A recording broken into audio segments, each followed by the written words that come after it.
Hey guys, buat kamu yang pengen ke Tasmania, berikut ini 14 tempat terbaik yang harus kalian kunjungin kalau teman-teman ke Tasmania ya. Sebelumnya aku udah pernah sharing pengalamanku bekerja di sana ya guys. So, kali ini aku pengen sharing dan cerita pengalamanku jalan-jalan di area Tasmania.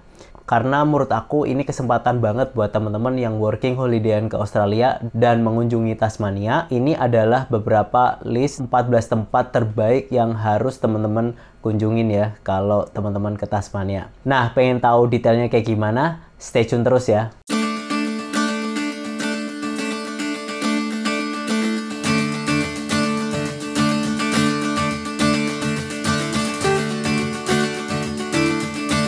Cradle Mountain. Ini adalah gunung yang sangat ikonik di Tasmania.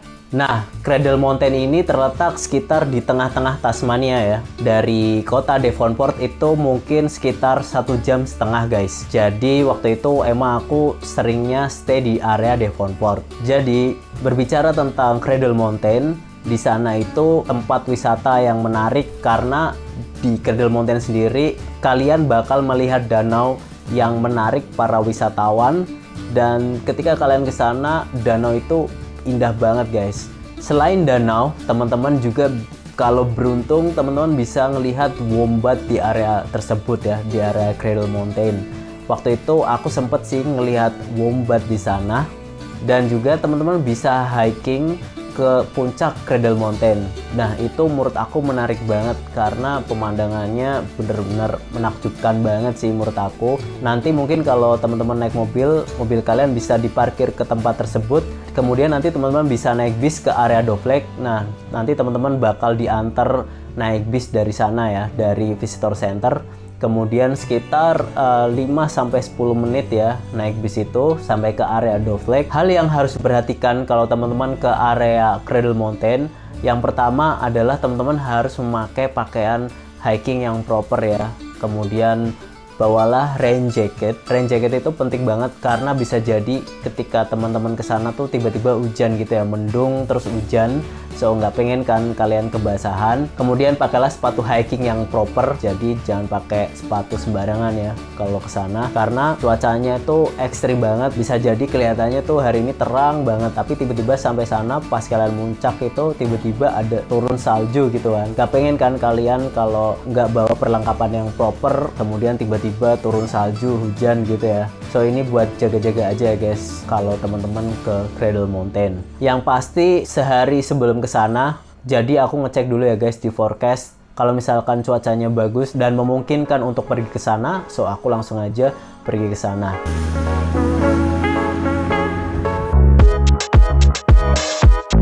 Yang kedua adalah Ben Lomond National Park.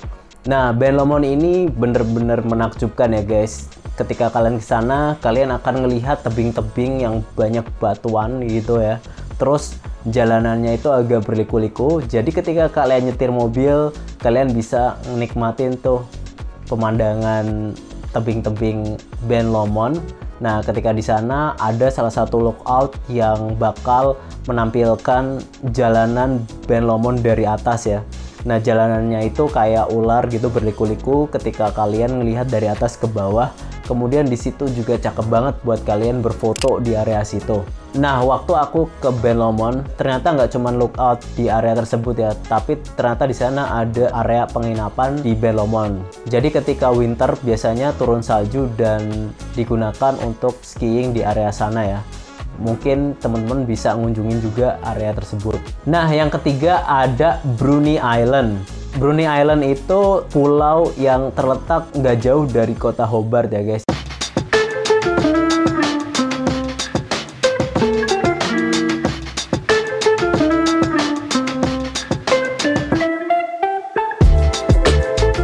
Jadi teman-teman harus menaiki kapal kecil menyeberang, nggak jauh sih, kayak mungkin sekitar 15-20 menitan kalian akan nyebrang.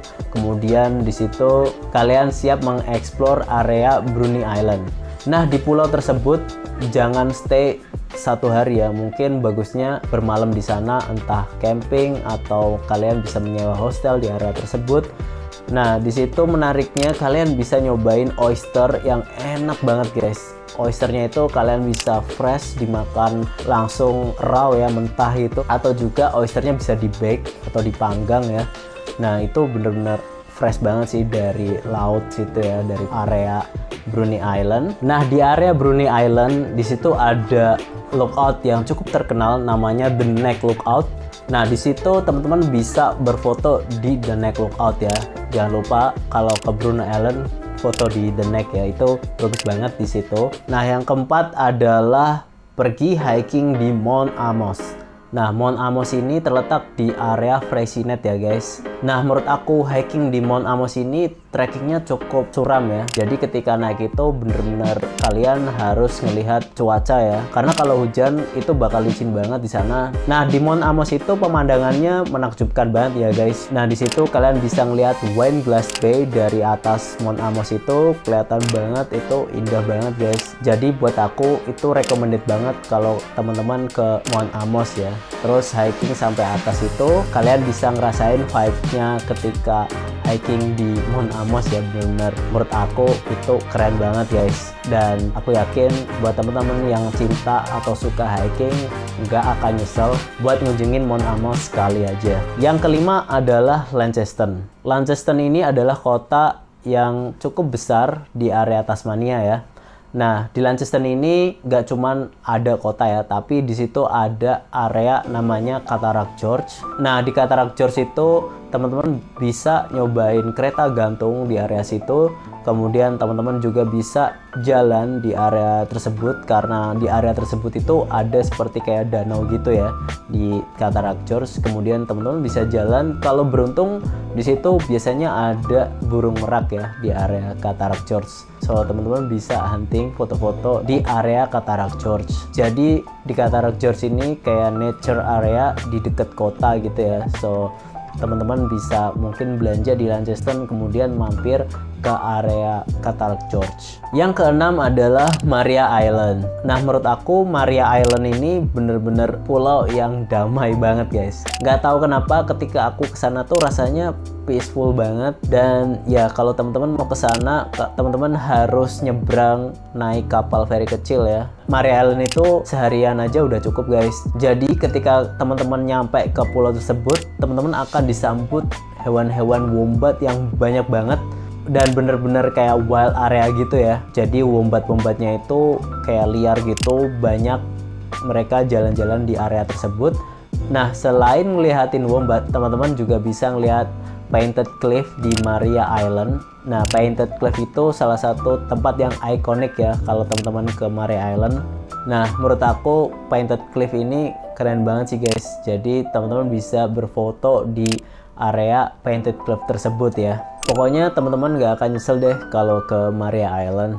Nah, yang ketujuh adalah Three Caps. Nah, waktu itu aku sempet ngunjungin Three Caps. Ternyata di sana kita harus trekking selama 3 hari. So, karena aku nggak membawa banyak perbekalan, jadi ternyata sehari aja cukup guys. Tapi kalian nggak bisa trekking full penuh semuanya ya. Cuman hanya mungkin 1 area atau 2 area di Three Caps tersebut. Tapi menurut aku sehari aja udah cukup banget guys. Jadi teman-teman bisa ngeliat tebing-tebingnya yang bagus banget. Dan ternyata kalian nggak cuman trekking aja, tapi di sana teman-teman bisa kayak menyewa boot gitu ya. Dan kalian bisa ngeliat dari bawah. Dan menurut aku ini pengalaman yang bagus banget kalau kalian bisa ke Three Caps. Di sana teman-teman kalau beruntung ketika trekking, teman-teman akan melihat anjing laut di area sana. Tapi itu jaraknya agak jauh banget ya, karena dari bawah tebing sampai atas itu cukup jauh. Jadi kesempatan untuk melihat anjing laut itu agak-agak jarang ya guys. Yang kedelapan adalah Stanley. Stanley ini letaknya sekitar 1,5 jam ya dari kota Devonport. Nah, ketika teman-teman ke Stanley, teman-teman bisa nyobain fish and chip yang cukup terkenal di sana. Kemudian teman-teman juga bisa ngelihat lookout di area Stanley. Nah, buat teman-teman yang pengen lihat Stanley itu detailnya kayak gimana, mungkin bisa cek di video aku yang ini ya. Yang kedelapan adalah cobain cherry ice cream. Nah, cherry ice cream ini ternyata ada musimnya guys. Nggak setiap hari kalian bisa nyobain cherry ice cream. Waktu itu yang terkenal menurut aku di area Ulverstone. Nah, di pinggir jalan itu ada kayak mobil gitu, mobil van. Mereka ngejual es krim di pinggir jalan. So, pastikan kalian ke sana di bulan-bulan seperti bulan Januari ya guys. Nah, mereka itu jualannya di bulan-bulan tersebut. Jadi pastikan kalian nyobain cherry ice cream di Tasmania ya. Nah, yang ke-9 adalah Arboretum. Menurut aku Arboretum ini sebagai opsi aja guys. Nah, di sana itu kalian bisa ngeliat taman, dan yang paling spesial teman-teman bisa ngeliat platypus di area tersebut. Nah, waktu itu ada temen bikin acara kayak barbekyuan di Arboretum. Kemudian salah satu temen kayak bilang, wah di situ ada platypus. So, aku dan teman-teman kita cobain explore di situ, ternyata beneran ada platypus guys. Kalau teman-teman beruntung, kalian akan melihat beberapa platypus di area tersebut. So, ini menarik banget buat teman-teman yang pengen ngelihat platypus di area Arboretum. Nah, yang ke-10 adalah Lillico Beach. Lillico Beach ini terletak sekitar 15 menit atau 20 menit lah dari kota Devonport. Nah, di situ spesialnya Lillico Beach, teman-teman bisa melihat penguin di malam hari. Mereka biasanya keluar sekitar jam 7 malam ya. Nah, di situ biasanya ada kayak sinar merah yang bakal nyorotin penguin-penguin tersebut. Nah, jika kalian stay di area Devonport, nggak ada salahnya buat ngunjungin Lillico Beach ya, buat ngelihatin penguin-penguin tersebut. Yang nomor 11 adalah Museum Mona. Nah, buat teman-teman yang suka karya seni, menurut aku nggak ada salahnya buat ngunjungin salah satu museum yang terbesar di Tasmania. Dan ya, menurut aku karya-karya seninya bener-bener menarik banget ketika ke sana. Yang ke-12 adalah Kota Hobart. Nah, menurut aku Kota Hobart ini di situ kalian bisa mengunjungin port ya, atau pelabuhan di area Kota Hobart. Nah, di situ kalian bisa ngelihat tuh pemandangan kota dan kecampur sama portnya, itu bagus banget guys. Dan di situ teman-teman bisa ngopi-ngopi ya di area Hobart sambil ngelihatin pemandangan kota Hobart, itu bagus banget. Dan ya, sebelumnya aku sempat bikin video juga tentang kota Hobart, mungkin kalian bisa cek di video aku yang ini ya.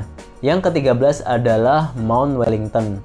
Nah, Mount Wellington ini letaknya masih satu area di kota Hobart. Nah, teman-teman bisa hunting sunrise atau sunset di area Mount Wellington. Ketika teman-teman ke sana, baiknya teman-teman bawa jaket yang tebal ya, karena di situ biasanya dingin dan anginnya cukup kencang. Yang ke-14 adalah Salamanca Market. Nah, Salamanca Market ini buka hanya di hari Sabtu aja ya guys. Nah, ketika teman-teman ke sana, teman-teman bakal ngelihat kayak lokal market. Jadi itu isinya di sana ada kuliner dan beberapa produk-produk lokal yang dibuat oleh orang-orang yang tinggal di area Hobart. Ya, menurut aku ketika kalian ke Hobart, gak ada salahnya buat sekalian ngunjungin Salamanca Market. Oke guys, mungkin segitu dulu sharing-sharingnya di video kali ini. Jangan lupa subscribe. Jumpa lagi di video selanjutnya ya. See ya!